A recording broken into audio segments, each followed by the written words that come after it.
How to enable or disable the Windows Administrator account using CMD, step by step.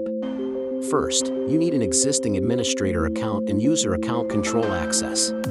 Right-click Start and choose Command Prompt or Windows Terminal, then Run as Administrator. To enable the built-in administrator, type NetUserAdministrator/active, yes. Optionally set a password by typing NetUserAdministrator* and press Enter.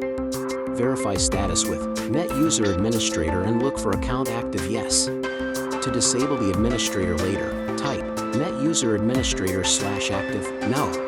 Confirm it's disabled by running NetUserAdministrator and checking account active, no. Note, you must run CMD as administrator and have local admin rights to change this. Safety tip: enable only when needed, use a strong password, and sign out when finished. Quick recap: enable NetUserAdministrator/active, yes. Disable NetUserAdministrator/active, no. That's it. For detailed copyable commands, check the captions. Stay secure.